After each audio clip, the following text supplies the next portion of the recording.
नमस्कार साथियों, आज हम फिर हाजिर हैं मैथ्स के chapter surface area and volumes, chapter number 13 exercise 13.1।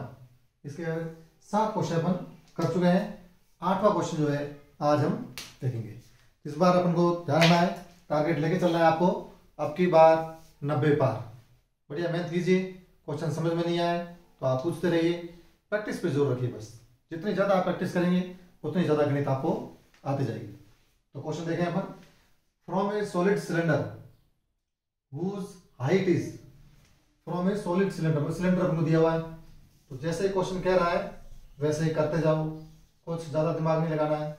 इसने कहा सिलेंडर, तो ये लोग मैंने सिलेंडर बना दिया, ठीक है। From a solid cylinder whose height is, height आपको दी हुई है कितनी, 2.4 सेंटीमीटर, तो ये लीजिए, ये बना दिया height 2.4 centimetre.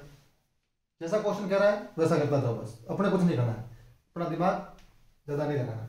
And diameter, diameter आपको दिया हुआ है, मतलब यहां से यहां तक का डायमीटर हो गया, ठीक है। डायमीटर पहले बता चुका हूं बहुत बार, कितना है 1.4 सेंटीमीटर। चलो आगे। A conical cavity, conical cavity of the same height and same diameter is होलोड out, मतलब ये पहले सॉलिड सिलेंडर था और इसमें से एक कॉनिकल कैविटी निकाल दी गई। कौन पता है कैसा होता है, ये रहा कौन, इस टाइप की, या इसका उल्टा करें अपन, इस टाइप का जो है अपन को कैविटी बनानी है, खोदना। मतलब कोई लकड़ी, मान लो कोई इमेजिन करो कि कोई सिलेंडर है, ये लकड़ी का बना हुआ कोई बेलन टाइप का, और क्या किया, ऊपर से इसको खोदना शुरू किया और खोद के इस प्रकार की कैविटी बना दी, इस प्रकार का गड्ढा बना दिया इसके अंदर। तो इसमें बनाया अगर अपन, तो ये सेम हाइट कह रहा है, मतलब हाइट अपन कहां लेके चलनी पड़ेगी, नीचे तक, यहां तक लेके जानी पड़ेगी। यहां तक बीच में ले लो तो चलेगा नहीं, क्योंकि इसने कह दिया क्या कहा है, सेम हाइट सेम डायमीटर। तो ये तो हो गया सेम डायमीटर, और मैं जब यहां से यहां तक खोदूंगा इसको, ये होगी हाइट बराबर। हो गई बात, समझ में आ गई? ये चीज समझ में आनी चाहिए। मतलब इसमें मतलब ये वाला जो पोर्शन है कौन सा, ये वाला और ये वाला, यहाँ की जो लकड़ी थी मैंने खोद खोद के बाहर निकाल दी, ठीक है। अब क्या पूछ रहा है, find the total surface area किसका, रिमेनिंग सॉलिड का। पीछे जो सॉलिड बच गया, पीछे क्या बचा देखो, पीछे बचा देखो, ये मैं आउटलाइन बना रहा हूं, ठीक है। ये आउटलाइन, ये वाली, ये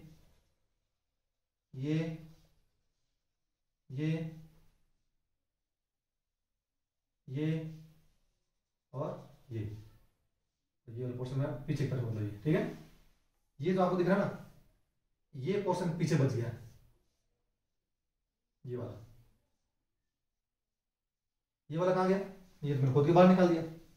अब पीछे जो आपको ये लाल कलर का दिख रहा है, इसका आपको सरफेस एरिया निकालना है, ठीक है। क्वेश्चन समझ में आना चाहिए, क्वेश्चन समझ में आ जाए, फॉर्मूला बन जाए, फिर तो कोई तकलीफ नहीं, बस सीधा वैल्यू पुट कीजिए।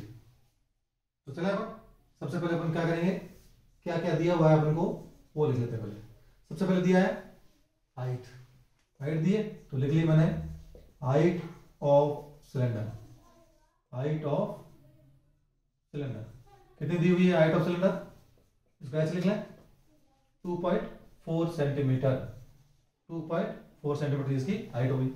फिर दिया है डायमीटर, तो लिखिए diameter, diameter of cylinder and cone, cone भी सेम है, क्योंकि ये जो कोन है, ये जो शंकु है, इसका जो डायमीटर है यहां से यहां तक, ये भी सेम है, और जो सिलेंडर है उसका भी डायमीटर सेम है। तो इसको क्या लिखेंगे, डी से, ये डी कितना दिया हुआ है 1.4, 1.4, 1.4, ये 1.4 सेंटीमीटर।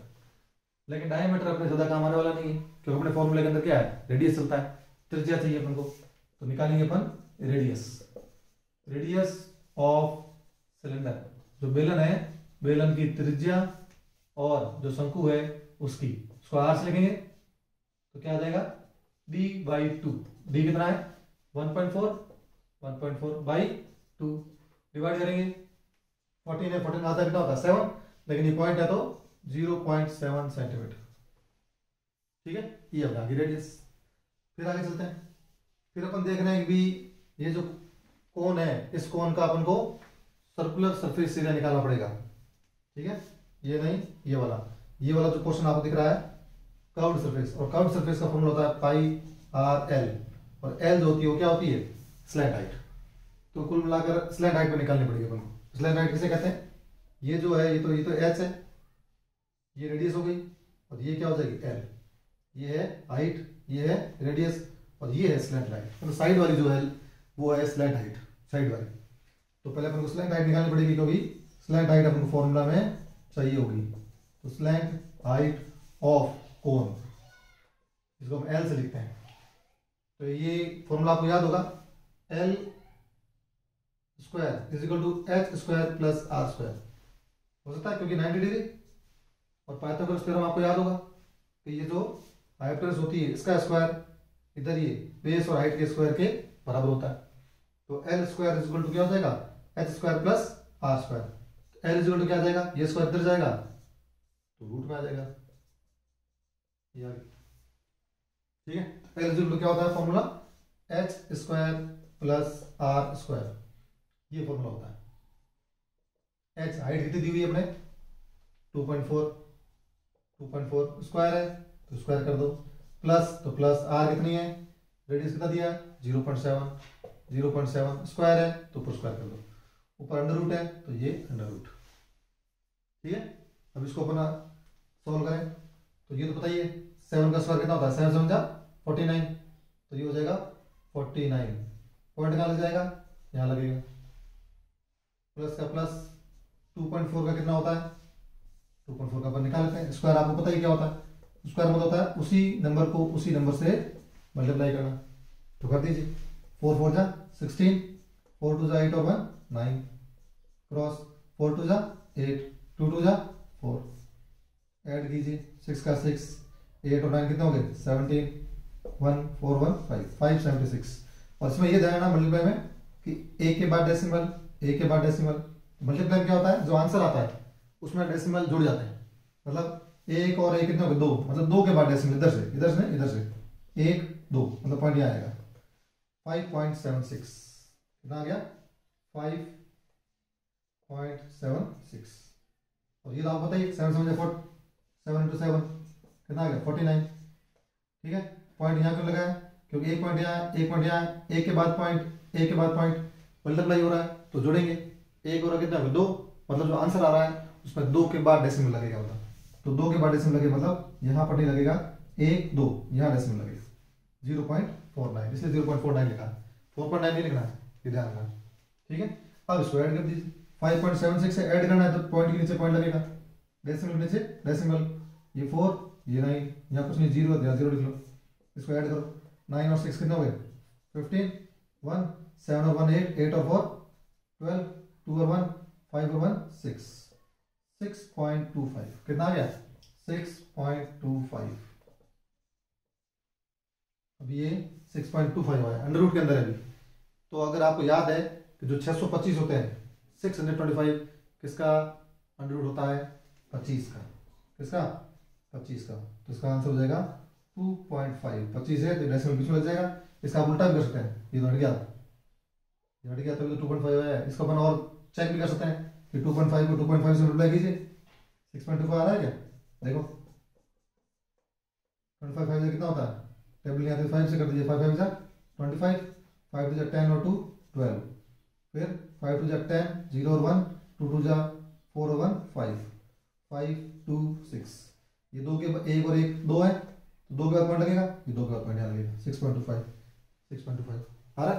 इसका 2.5 जो है इसका आंसर है, इसका अंडर रूट है। और अगर आपको ये 6.25 का अंडर रूट कैसे निकालते हैं तो ये आप पुराना वीडियो आप देख सकते हैं, उसमें बताया हुआ आपको कि किस प्रकार से अंडर रूट निकाले जाते हैं, ठीक है। बाकी आपको ये 6.25 तो बहुत फेमस है, याद होना चाहिए, नहीं याद है तो निकाल भी सकते हैं, ठीक है। ये कैलकुलेशन बता देता हूँ मैं, तो ये अपने क्या आ गई अभी तो स्लैंट हाइट आई है, ठीक है। ये सब मामला किसमें सेंटीमीटर में चल रहा है, तो ये भी सेंटीमीटर, एल अपने आ गई 2.5 सेंटीमीटर, ठीक है। यहाँ तो हो गया, तो इसको मैं मिटा दूँ, यहाँ मैं लिख लेता हूँ, काम आएगी आगे L is equal to 2.5 centimetre. अब अपन इसका आगे वाला क्वेश्चन करने वाले हैं, तो मैं इसको मिटाना पड़ेगा, ये मिटा दिया। अब अपने पहुंचते हैं फॉर्मूले पर, क्या पूछा है total surface area, total surface area of किसका, रिमेनिंग सॉलिड। तो ये हो गया रिमेनिंग सॉलिड। फॉर्मूला बनाना अपन को, इसका फॉर्मूला क्या होगा। तो देखें अपन सबसे पहले अपन क्या दिख रहा है, कर्व्ड सरफेस एरिया किसका, सिलेंडर का। ये सिलेंडर था और इस सिलेंडर का कर्व्ड सरफेस एरिया मतलब वक्र जो है पृष्ठीय क्षेत्रफल बेलन का, curved surface area of cylinder. जो जो दिख रहा है उसको जोड़ते जाओ प्लस। अब क्या होगा, कौन भी दिख रहा है मेरे को, ये कौन, तो आप लोगों मैंने तो निकाल दिया, तभी तो ये अंदर वाली मेरे को ये सतह दिख रही है, सरफेस दिख रही है, और जो सरफेस दिख रही है उसी का मुझे एरिया निकालना है। अगर मैं नहीं खोदता तो मैं क्या करता, सिर्फ टोटल सरफेस निकाल देता किसका, सिलेंडर का। लेकिन ये खोद के निकाल दिया तो मेरे को अभी ये सरफेस दिखने लगेगी, और जब मैं देखूंगा तो मुझे ये गोल दिखेगा, नीचे पॉइंट दिखेगा। तो जो ये कोन है, कोन का कर्व्ड सरफेस एरिया, कोन का कर्व्ड सरफेस एरिया, सिलेंडर का कर्व्ड सरफेस एरिया, ये दोनों का तो ऐड करो, curved surface area of cone. ठीक है, दो चीज हो गई। अब मैं आपको और बताना चाहूंगा, ऊपर वाला पोर्शन तो क्या है, खोखला है क्योंकि अपन बाहर फेंक चुके हैं, तो ये वाला काम आएगा नहीं। लेकिन नीचे वाला एरिया तो है ना, जो नीचे वाला जो बेस है, जो गोलाकार है, सर्कुलर जो पार्ट है, उसका भी तो हमको एरिया निकालना है, उसको ऐड करो आप। तो क्या हो जाएगा, सर्कुलर, या कह सकते हैं area of circular base of cylinder. Cylinder जो है, जो बेलन है, ये इसका जो ये बेस है, बेस का एरिया, और बेस कैसा है, सर्कुलर है, सर्कुलर जैसा है, तो एरिया निकलेगा किसका, सर्कुलर बेस ऑफ सिलेंडर। ये तीन चीजें आपको ध्यान रखनी है। पहली चीज तो कर्व्ड सरफेस ऑफ सिलेंडर पहला, दूसरा कर्व्ड सरफेस ऑफ कोन दूसरा, और तीसरी चीज ये जो नीचे वाला पोर्शन रह गया था अपने, ऊपर वाला था नहीं कि ऊपर से तो खोखला, नीचे वाला जो पोर्शन रह गया है, ये जो सर्कुलर पोर्शन है, सर्कुलर जो पोर्शन है उसका एरिया अपन को ऐड करना पड़ेगा। अब इन तीनों का फॉर्मूला लगाइए, वैल्यू पुट कीजिए और आंसर। ठीक है, तो मेन चीज अपने यही होती है। अब सब वैल्यू पुट कीजिए बस। कर्व्ड सरफेस सिलेंडर का आपको फॉर्मूला मालूम है, 2πr/h। ठीक है, कर्व्ड सरफेस एरिया कौन का, πr/l। ठीक है, एरिया किसका, सर्कुलर बेस का, ये क्या है, सर्कल है, और सर्कल का एरिया आपको मालूम है, छोटी क्लास से आप पढ़ रहे हो, πr², πr²। ओके फॉर्मूले, बस इतना अगर आपने कर लिया है तो आप क्वेश्चन आराम से करोगे। अब अपने वही वैल्यू पुट करने से पहले क्या करना है, कॉमन लेना है। अगर आप कॉमन नहीं लो और इसमें वैल्यू पुट कर दो, आंसर तो भी आ जाएगा, लेकिन कैलकुलेशन बड़ी हो जाएगी। तो कैलकुलेशन बड़ी होगी तो एग्जाम में अपना टाइम ज़्यादा लगेगा। तो अपन क्या करें, इसमें कॉमन लेवल। तो कॉमन देखो क्या क्या दिख रहा है आपको, पाई दिख रहा है सब में, पाई पाई पाई, आर आर आर, एच यानी 2 यानी, एल यानी तो ये चलेगा नहीं, तीनों होना चाहिए। मतलब ये प्लस के पोर्शन दिख रहा है ना, एक पोर्शन ये दिख रहा है, एक पोर्शन ये दिख रहा है, एक पोर्शन ये दिख रहा है, इनको अलग कौन कर रहा है, प्लस प्लस कर रहा है। ठीक है, तो पाई आर को अपन ने कॉमन ले लिया, ये पाई आर कॉमन। अब इन तीनों में पीछे जो बचा है उसको अंदर लिख दो। इधर क्या बच रहा है, 2 बच रहा है, एच बच रहा है, 2h प्लस की जगह प्लस, यहाँ ये पाई आर तो बाहर आ गया, क्या बच गया, एल प्लस एल है, 1 नहीं दिख रहा वो।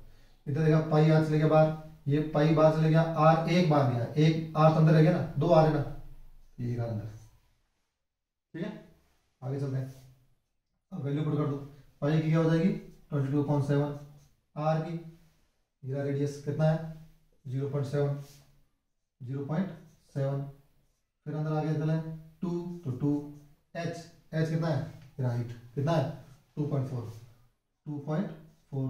प्लस की जगह प्लस, फिर एल स्लैंट राइट अभी अपन निकाली थी, कितनी आई थी 2.5 प्लस की जगह प्लस, आर कितना दिया हुआ है 0.7। ठीक है, क्वेश्चन भले बड़ा दिख रहा है आपको, ये भले बड़ा दिख रहा है, अगर आप स्टेप बाय स्टेप करते जाइए तो कोई परेशानी नहीं होगी। इसमें कोई आपको घबराने की जरूरत नहीं है कि इतना बड़ा क्वेश्चन है कैसे करें, या इतना ज़्यादा सॉल्यूशन है कैसे करें, आराम से हो जाएगा, कोई ज़्यादा तकलीफ वाली बात नहीं है। ठीक है, प्रैक्टिस आपको करनी पड़ेगी 1-2 बार। आप देखा कि मैंने इसमें याद कुछ नहीं किया, जो भी क्वेश्चन दिया है वो सेम करना है, बस आप ये फॉर्मूले याद होना चाहिए, बस ये 3। फॉर्मूले याद हो, और ये चीजें इसको बनाना आना चाहिए कि ये जो रिमेनिंग सॉलिड है इसका टोटल सरफेस एरिया के लिए अपन को किस किस के फॉर्मूले चाहिए होंगे। चलो आगे, 22/7 है, 7 से 7 घट रहा है, इसको सोल्व करना आता होगा, कितना आएगा 0.1 आएगा, ठीक है। तो ये हो गया, और 22 को 0.1 से करेंगे, 22 को 0.1 या कह सकते हैं 0.1 से मल्टीप्लाई करें तो 22 आएगा, ए के बाद पॉइंट है, इधर तो पॉइंट है नहीं, तो यहाँ आ जाएगा 2.2, तो ये आ जाएगा 2.2। आगे चले, इन दोनों को मल्टीप्लाई कीजिए, कितना आ रहा है 4 2 जा 8 2 2 जा 4 प्लस 2.5 प्लस 0.7। अब इन तीनों को ऐड कर लीजिए, 4.8 2.5 और 0.7। इसमें ये ध्यान, पॉइंट के नीचे पॉइंट होता है, डेसिमल का ध्यान रखना। ऐड कीजिए, 7 और 8 कितना हो गया 15, 15 और 5 20, 20 का 0 2 पर आ गया, 4 और 2 6, 6 और 2 8, 8.0 कितना आ गया 8.0। तो ये हो गया 2.2 और यहाँ जोड़ने पर कितना आ रहा है इनका 8। अब आप मल्टीप्लाई कीजिए, बस 8 को मल्टीप्लाई करें कितना आएगा, 8 को मल्टीप्लाई कीजिए 22 को, 8 2 जा 16, 8 2 जा 16 और 1 17, ए के बाद पॉइंट है, इधर ए के बाद पॉइंट, 17.6 सेंटीमीटर स्क्वायर आपके आंसर आ गए, ठीक है। इसमें अपन एक क्वेश्चन और देख सकते हैं, यहाँ देखो ये क्या लिखा है, नियरेस्ट सेंटीमीटर स्क्वायर, मतलब होल नंबर में करना, आपको आगे वाली जो डिजिट आ रही है 17.5 से अगर कम होता तो आंसर 17 होता, लेकिन 0.5 से ज्यादा है तो नेक्स्ट संख्या कौन सी हो जाएगी, नेक्स्ट संख्या हो जाएगी 18, 17.6 से बाद कौन सी 18, तो 18 सेंटीमीटर स्क्वायर आपके आंसर हो जाएगा, ठीक है। तो ये अपना क्वेश्चन हो गया। सबसे पहले हमने क्या किया, जो दिया है वो लिख लिया, हाइट लिख ली, डायमीटर लिख लिया, डायमीटर से रेडियस निकाल दिया, उसके बाद अपन को ये एल, इस एल की जरूरत पड़ती है जिसको हम स्लैंट हाइट कहते हैं, तो स्लैंट हाइट अपन निकाल दिया h² + r² ऑन रूट से, तो अपना आंसर कितना आ गया था 2.5। जब एल आ गया तो उसके बाद अपने क्या किया, ये फॉर्मूला बनाया अपने टोटल सरफेस एरिया का, इसे अपन क्या किया, कर्व्ड सरफेस एरिया किसका, सिलेंडर का लिया पहले, फिर कर्व्ड सरफेस एरिया किसका लिया, कोन शंकु का लिया, और तीसरा अपने क्या किया, एरिया लिया किसका, सर्कुलर बेस, ये जो बेस रह गया था पीछे इस वाले पोर्शन का अपन ने इसका एरिया ऐड किया। फिर बाद में तीनों वैल्यू पुट कर दी, 2πr इसका फॉर्मूला, πr इसका कोन का, और नीचे जो बेस बचा है, जो सर्कल बचा है उसका πr²। बाद में कॉमन ले लिया, अंदर जो बच गया उसको अंदर लिख दिए, वैल्यू पुट की, सॉल्व किया और आंसर, ठीक है। तो क्वेश्चन प्रैक्टिस कीजिए, समझ में आ जाएगा। आपको नहीं आता है तो आप पूछिए कमेंट के अंदर, आपको जवाब दिया जाएगा। इसी प्रकार प्रैक्टिस करते रहिए, हिम्मत नहीं हारनी है, जब तक तोड़ेंगे नहीं तब तक छोड़ेंगे नहीं। धन्यवाद।